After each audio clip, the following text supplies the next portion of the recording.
আপনি কি কখনো মৃত্যু মানুষের লাশ জীবিত হয়ে কবর থেকে উঠে আসার কথা শুনেছেন? যদি না শুনে থাকেন তাহলে আজকের ভিডিওটি আপনার জন্য। অনেক দিন আগের ঘটনা। একদিন বড় পীর হজরত আব্দুল কাদের জিলানী রহমতুল্লাহ আলাইহের সাথে একজন খ্রিস্টান পাদ্রির বিতর্ক হচ্ছিল।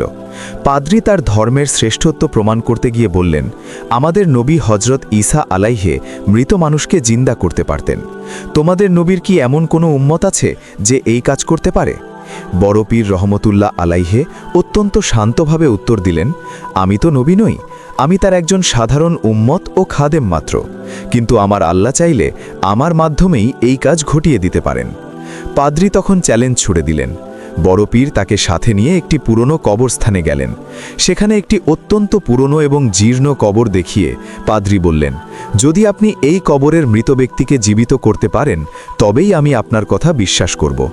বড় পীর রহমতুল্লাহ আলাইহে তখন পাদ্রিকে একটি প্রশ্ন করলেন, হজরত ঈসা আলাইহে মৃতকে জিন্দা করার সময় কি বলতেন? পাদ্রি উত্তর দিলেন, তিনি বলতেন, কুম বি ইজনিল্লাহ, অর্থাৎ আল্লাহর হুকুমে উঠে দাঁড়াও। বড় পীর রহমতুল্লাহ আলাইহে মুচকি হেসে বললেন, আমি তো নবী নই, আমি আল্লাহর একজন গোলাম। আমি যদি বলি কুম বি ইজনি, অর্থাৎ আমার হুকুমে দাঁড়াও, যা মূলত আল্লাহর দেওয়া ক্ষমতা বলেই বলা, তবেই সে জিন্দা হবে। বড় পীর রহমতুল্লাহ আলাইহে কবরের দিকে তাকিয়ে বললেন, কুম বি ইজনি।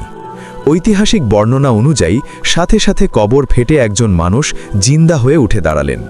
শুধু জীবিত হওয়াই নয়, ওই ব্যক্তিটি তখন গান গাইতে শুরু করেছিলেন।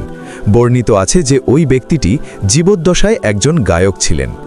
এই দৃশ্য দেখে পাদ্রি স্তম্ভিত হয়ে যান এবং বড় পীর রহমতুল্লাহ আলাইহের আধ্যাত্মিক ক্ষমতা ও ইসলামের সত্যতা উপলব্ধি করে ইসলাম গ্রহণ করেন।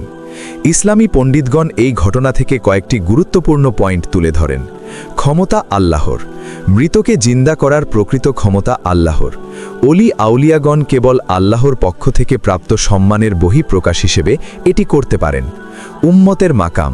এটি প্রমাণ করে যে নবী মোহাম্মদ সাল্লাল্লাহু আলাইহের প্রকৃত অনুসারীরা আধ্যাত্মিকতায় কত উঁচু পর্যায়ে পৌঁছাতে পারেন।